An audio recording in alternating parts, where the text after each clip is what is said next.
Chapter 11, American Capitalism and Progressivism. Part 7. Key Progressivists, Teddy Roosevelt and William Howard Taft. Theodore Teddy Roosevelt. Another major figure in the Progressivist movement was none other than President Teddy Roosevelt. He too was an individual involved in almost every aspect of the movement, including its more militant varieties.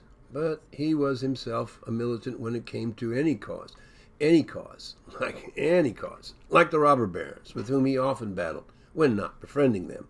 He was the picture of Darwinian fortitude, pressing forward whatever agenda he happened to be involved with. From asthmatic to sportsman. He grew up in an environment of social privilege, a New York City Roosevelt of a long line of successful Roosevelt businessmen. But young Teddy suffered badly from asthma, which, though nearly killing him, did not keep him from being a most energetic and inquisitive youth. He had a keen interest in biology, plus history, French, German, and geography. He was homeschooled, but also highly self-taught, the latter group resulting from the trips he took abroad with his family to Europe and the Middle East. Here, climbing the Alps with his father, he learned the importance of exercise in fighting the asthma and in rebuilding his body. He even eventually took up boxing. Studies and his first steps into politics. He went on to study the standard curricula at Harvard, excelling in science and philosophy with his nearly photographic memory. The study of military history also focused much of his attention, as did also boxing and rowing. He was inducted into the prestigious Porcellian Club and was editor of the Harvard Advocate, and graduated Phi Beta Kappa and magna cum laude in 1880. He then went off to Columbia Law School, but found his heart to lie not in law books, but in the practical field of politics, becoming active in the local Republican organization. At about the same time, 1882, he published research he had undertaken at Harvard on the War of 1812, still, even today, one of the best studies of that war in print. In the same year, he became a member of the New York State Assembly. Tragedy. But tragedy as well as stunning accomplishments followed his life. His father had died in 1878 during his second year at Harvard, leaving him deeply stunned. He married 4 years later in 1882 at age 22, but his wife died 2 years later after that in delivering their first child, Alice. Furthermore, his mother had died in the same house only 11 hours earlier. Anti-corruption progressivist. Again in shock, Roosevelt busied himself in his work, investigating governmental corruption in New York City and taking aim at individuals such as the scheming financier Jay Gould, and at corruption both in Albany Capitol itself and on the judicial bench. And as chairman of the Committee on Affairs of Cities, he was prolific drafter of reformist legislation.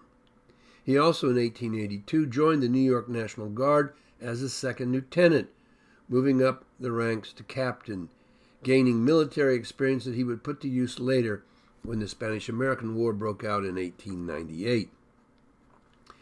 In 1884, he reached higher in Republican politics, gaining chairmanship of the National Convention delegates of the New York Republican Party over the opposition of Blaine and Arthur. But in the end, he broke from the mugwumps in reluctantly agreeing to support the party's ultimate nominee, Blaine. In the process, he was called upon to deliver a speech before 10,000 delegates, bringing him into the national political spotlight. Blaine went on to lose the election to Cleveland, and Roosevelt retired to his ranch out west in the Dakotas along the Little Missouri River. Shortly after that, in 1886, as the Dakota Cowboy, he ran an unsuccessful race for New York City mayor. That December, he was more successful, marrying in London his second wife, Edith, who would deliver 5 strong children. In 1888, he returned to public life, campaigning for Benjamin Harrison, who, in becoming president, appointed him to the Civil Service Commission, on which Roosevelt served for the next 7 years in Washington, D.C. The purpose of the commission was to counter the spoils system, and Roosevelt proved himself to be a strong enforcer of that policy. This again brought him much favorable public attention. New York City Police Commissioner. In 1894, he declined the offer of New York Republicans to run again for the office of mayor, and then soon regretted the decision. He retreated to the Dakotas again to think things through, and then quickly accepted the offer to become a member of New York City's Board of Police Commissioners.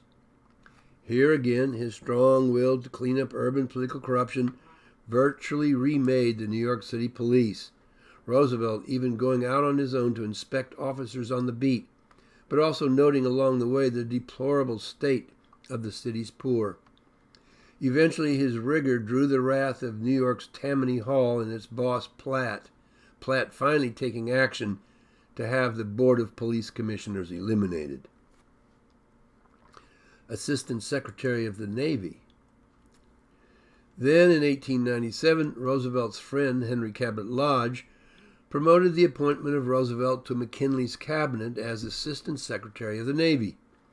It was a very logical appointment given Roosevelt's proven knowledge and interest in all matters concerning the Navy. Footnote: Roosevelt, along with many others, including European heads of state, had been strongly influenced by the 1890 publication by Alfred Thayer Mann, The Influence of Sea Power Upon History, 1660 to 1783. With a sickly Secretary of the Navy as his boss, Roosevelt soon found himself conducting most of the affairs of the Navy Secretary, including advising McKinley on naval matters, particularly as war with Spain loomed into view. He even took over the preparations for naval war after the blowing up of the U.S. battleship Maine in the harbor of Havana, Cuba. The Spanish-American War and Roosevelt's Rough Riders. War against Spain was declared on April 25th of 1898, and Roosevelt then resigned his cabinet position soon thereafter to take himself to Texas to form, finance, and train his own cavalry regiments, popularly known as the Rough Riders. A month later, this strange array of adventurer-seeking young men, ranging from Ivy Leaguers and Eastern gentlemen to miners, hunters, cowboys, and even Indians, shipped off to Cuba, and after some minor experience, were directed to act in support of a massive but dangerous charge of American troops uphill across open ground defended by Spanish regulars armed with the latest weaponry, including machine guns and repeating rifles.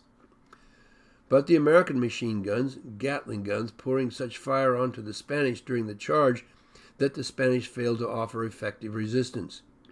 Of course, the battle involved thousands of other American troops besides the Rough Riders.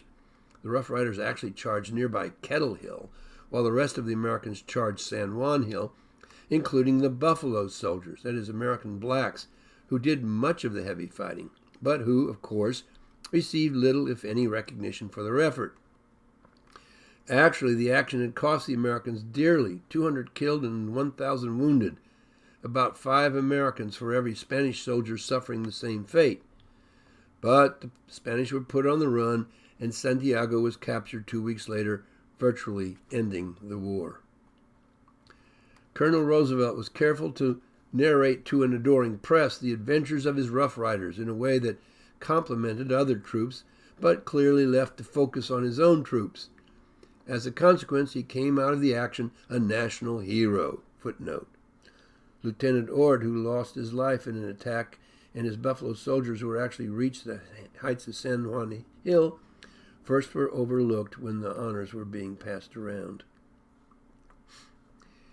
He would also remember the event as the very best moment in his life. New York Governor. So well known was his name at this point that he was asked to run for the position of New York Governor in 1898, which he won in a very tight race. As New York Governor, he was immersed in the kinds of larger political issues that would prepare him well for higher office, such as U.S. President. He had corruption to clean out, monopolies and trusts to hem in, labor problems to resolve, and close to his heart, the conservation of New York's extensive woodlands and rivers to embrace. And he leaned on the wealthy businessmen to give financial support, that is, taxes, to the New York community that so prospered these businessmen. His program he summed up as the Square Deal. Sounds a lot like his nephew Franklin Roosevelt's term New Deal of some 30 years later. In all this, he skillfully led Boss Platt to become an actual supporter of his policies, thus helping Roosevelt get his ideas actually put into play. This was political diplomacy at its finest. The 1900 election. It was his political skill, plus again some intervention by his friend Henry Cabot Lodge, that brought him to the attention of many political figures, both positively and negatively. Both his friends and his enemies saw his selection as vice president as an opportunity to march him towards the White House, his friends, and to get him out of New York, his enemies. With no one else being put forward as the thankless job of vice president, Roosevelt was nominated as McKinley's new running mate in the 1900 election. It would be a fateful choice. Vice President. Roosevelt campaigned hard for the Republican Party. He loved the challenge dearly. The party once again running against the equally tireless Republican Party candidate Bryan. That November, the Republicans delivered an even bigger blow to the Democrat Bryan than before, and Roosevelt stepped into the quite powerless job of vice president. Roosevelt would discover during that time how much he disliked being out of the real action. President. With McKinley's assassination 6 months into his second term in office, Roosevelt stepped up to the office of U.S. President. In some ways, he continued McKinley's political program, pro-gold, high tariffs, and imperialism, and in other ways, he went well beyond McKinley in the way he went after big trusts that dominated American business, and the way he supported American labor. He faced a huge strike of American coal miners, threatening to send federal troops to break the strike, yet being willing to set up a commission to arbitrate the dispute, which ended in a compromise acceptable to both sides. A square deal had been struck. He also backed federal regulation of railroad rates, the 1906 Hepburn Act, to neutralize the monopolistic effect of the industry. Only one railroad running through the town charging whatever prices it wanted, there being no alternative. The Pure Food and Drug Act was passed also in 1906, along with other legislation supervising the health of the food and pharmaceutical industries. And being the lover of the woods, fields, and streams and mountains of America, and the animals living there, he was particularly active in using federal power to protect undeveloped lands, transforming them into national parks, national forests, and game preserves. The election of 1904. Roosevelt easily won re-election to a second term in 1904, but made the fateful declaration at the time that this would be his last term in office, but serving only 2 terms was something of a long-standing presidential tradition anyway. It would be a declaration that he would later regret, which he would go back on, producing disastrous unintended consequences, at least for his Republican Party, and, depending on how a person feels about Woodrow Wilson as president, perhaps for the nation. Roosevelt's second term in office. Roosevelt pushed his assault on the wealthy, calling for a national income tax, though the Supreme Court had already ruled that the Constitution allowed for no such tax, which would be permissible only through the passing of a constitutional amendment, which eventually occurred, but not until 1913. He also attempted to reach federal authority into other walks of American life, finding the way blocked again by the fact that there was little or no constitutional warrant for doing so, no matter how noble the cause. He did, however, see through to success the 1907 Tillman Act, outlawing corporate contributions to federal political campaigns, a significant step forward, not always respected, however, restricting big money manipulations of national elections. The Panic of 1907. Once again, panic hit Wall Street when a greedy scheme to buy out stock of huge United Copper Company instead collapsed the value of the company's stock, causing people to withdraw deposits with banks invested in the company. This in turn spread quickly into a general banking and Wall Street scare, forcing bankruptcy on numerous state and local banks, including New York banks holding the reserves of these regional banks.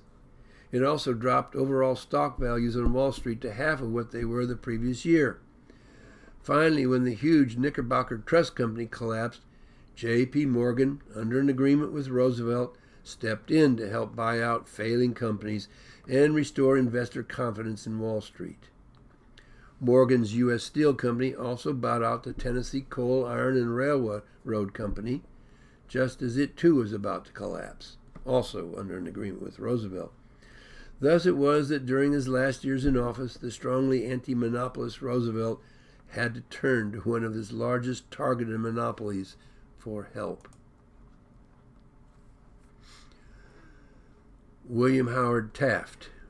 We bring up another progressivist for close study at this point because he took up exactly at that point when Roosevelt had to make good on his promise and stepped down from the presidency at the end of his second term. William Howard Taft was Roosevelt's friend and a logical successor to Roosevelt in the White House in 1908. Once again, the Democrats put Bryan in the running as their presidential candidate, and for the third time in a row, he went down to defeat, this time by the Republican candidate, Taft. Taft was born into an Ohio political family, his father having been both U.S. Attorney General and Secretary of the War under President Grant. Young Taft grew up under strong parental discipline, which made him a hard worker, and eventually a successful student at Yale, graduating second out of 121 students and a member of the prestigious Skull and Bones Society. He took study of the law in 1887, was appointed judge by the Ohio governor while only 29. In 1886, he married Helen Herron, who contributed the push he had received from his parents growing up, helping him to reach ever higher in the world of law and politics. Although he hungered for an appointment to the U.S. Supreme Court, President Harrison in 1890 appointed him as U.S. Solicitor General at age 32, where he at least was allowed to argue cases, winning 15 of his 18 cases before the Supreme Court. Then in 1892, Harrison appointed him to the Sixth Circuit, a natural stepping stone to the Supreme Court appointment. He held his position for the next 8 years, becoming a law professor in Cincinnati at that same time. Philippine governor. In 1900, he was appointed by President McKinley to head up a commission charged with organizing a new government in the recently acquired Philippines. That was a trophy from the Spanish-American War. Under the agreement with McKinley that Taft would receive McKinley's next Supreme Court appointment if he agreed to serve in the Philippines. But McKinley did not live long enough to make good on that promise. With McKinley's death in 1901, Roosevelt now served as U.S. President. Taft and Roosevelt began working together. Taft and Roosevelt had become friends back in 1890 when both were posted to Washington by President Harrison, Taft as Solicitor General and Roosevelt as member of the Civil Service Commission. Taft put his support behind Roosevelt's appointment as Assistant Secretary of the Navy when McKinley was first assembling his new cabinet in 1897. Several years later, with Roosevelt now as U.S. President, Taft was called to Washington to explain developments in the Philippines, and Roosevelt sent him to Rome to try to get support from the Pope in getting cooperation from the Catholic Church in selling to the Filipino farmers the vast amount of land held by the Church in the Philippines. Then, when a Supreme Court vacancy opened up, Roosevelt wanted to appoint Taft, except that the latter declined the offer because he felt that his work as Philippine governor was not yet complete. And it was important work, Taft being well recognized in the press for his labors in the Philippines. Then Roosevelt took another tack, asking Taft to serve as his Secretary of War, like Taft's father, with the understanding that as such he would still be in charge of the Philippines, since the War Department was at that time still responsible for governing the Philippines. Taft accepted the offer, December 1903. Roosevelt's personal assistant. Actually, since Roosevelt himself wanted to direct America's military affairs, Taft found himself serving more as a personal assistant to the president, even giving campaign speeches for Roosevelt in the 1904 national elections. In 1904, traveling to Panama to meet on Roosevelt's behalf with the officials there concerning the building of the Panama Canal. In 1905, traveling to Japan for talks prior to the peace conference between Russia and Japan, held in New Hampshire a month later. And in 1906, traveling to Cuba to try to resolve deteriorating political conditions there.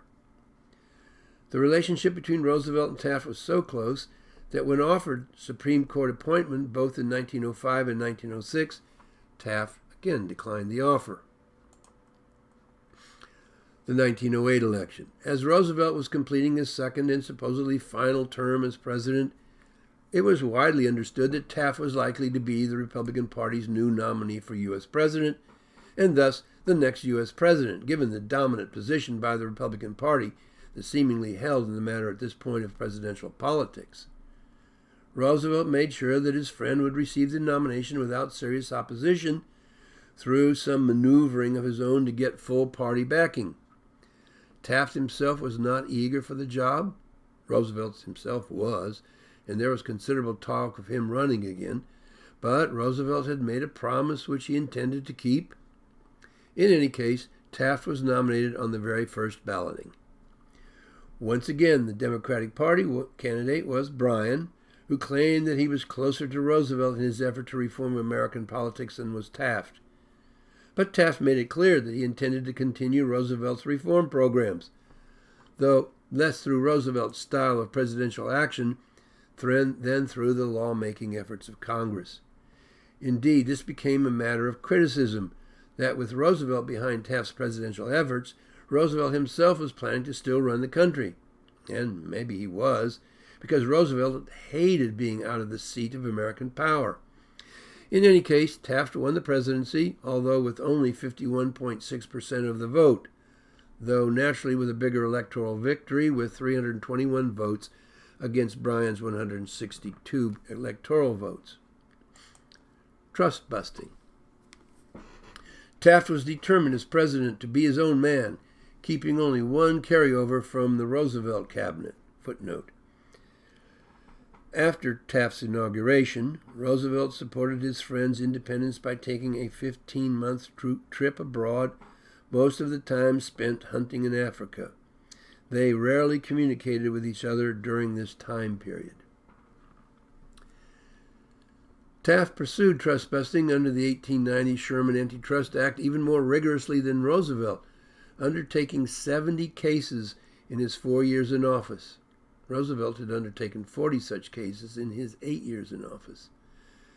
But all this vigor brought tensions between Roosevelt and Taft. When Congress undertook an investigation into J.P. Morgan's U.S. Steel buyout of the failing TCIR during the Panic of 1907. Taft had supported Roosevelt's approval of the move, but now as president, his Justice Department decided to go after U.S. Steel for that action, implying also that Roosevelt had supported monopolistic practices.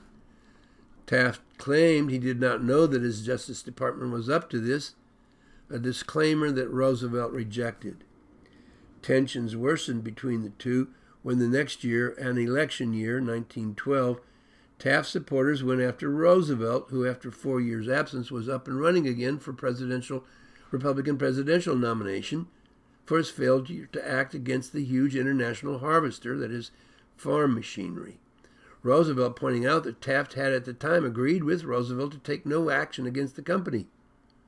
Roosevelt was furious that now, several years later, this issue should come up in order to cast a shadow of doubt over Roosevelt's integrity. The Roosevelt-Taft split. Other things were separating the two former friends. Roosevelt was very vocal about his opposition to the growing involvement of the Supreme Court in the nation's politics. something that Taft disagreed with strongly. Also, Taft's leadership of the Republican Party seemed to slip when, as a result of the 1910 elections, the Democrats took control of the House and lost numerous seats in the Senate, which led Roosevelt to be loudly contemptuous of Taft's role as leader of the Republican Party. In that same election, future U.S. President Warren G. Harding, strongly supported by Taft, failed in his bid for the Ohio governorship, and Democrat Woodrow Wilson won the governorship of New Jersey. Further, as Roosevelt's intentions to run again for the presidency in 1912 became increasingly clear, it also became increasingly clear that Taft was not intending to merely step aside for his former mentor. He intended to run again, but on his own merits this time. Thus, as the 1912 election approached, the break between the two former friends was complete. The 1912 Republican National Convention. Going into the convention, Roosevelt had a substantial majority of the delegates chosen through the new primary system, that is, Republican voters themselves choosing their delegates. But Taft held the support of the delegates appointed under the old system of local party caucuses, outnumbering Roosevelt's delegates, with Southern delegates inclining towards Taft. Roosevelt was not loud in his denunciation of the old system of backroom delegation selection, but it did not sway the political weight of the convention, which on the first ballot went to Taft, though most of Roosevelt's delegates had not voted once it became clear they were outnumbered, though only slightly. Disgruntled Roosevelt delegates now bolted from the Republican Party and set up their own third party, the Progressive Party, more popular known as the Bull Moose Party in reference to the character of the party's leader, Roosevelt. Meanwhile, the Democrats nominated the New Jersey reformer, Governor Woodrow Wilson. The 1912 election. With a three-way race, it was likely that none of the three candidates would be able to secure a full popular majority in the November 1912 election. In effect, a divided Republican Party faced a more unified Democratic Party, giving Wilson the opportunity to win a race that otherwise, had there been only one Republican candidate, he would have lost. But that's what happens with third-party runs. They do not win races, but merely take away votes from one of the two major parties. The final tally was Wilson with 42% of the national vote, defeating both Roosevelt with 27.5% and Taft with 23% of the national vote. The Electoral College vote was even more harsh to Taft, who received only 8 votes, to Roosevelt's 88 and Wilson's 435 votes. After stepping down from the presidency, Taft moved on to Yale Law School to lecture and teach classes. He also stayed active as president of the commission directing the building of the Lincoln Memorial. Taft and Roosevelt did not reconcile, helping Wilson to win re-election as president in 1916. Taft, unlike most of the rest of his party, supported Wilson's League of Nations proposal, but then also supported a number of reservations to the treaty in protecting American sovereignty in the conduct of his foreign relations, which embittered Wilson. But when, in 1920, the Republicans won back the White House and Taft's old friend Harding became U.S. President, Taft was finally appointed to a seat on the U.S. Supreme Court as the court's Chief Justice.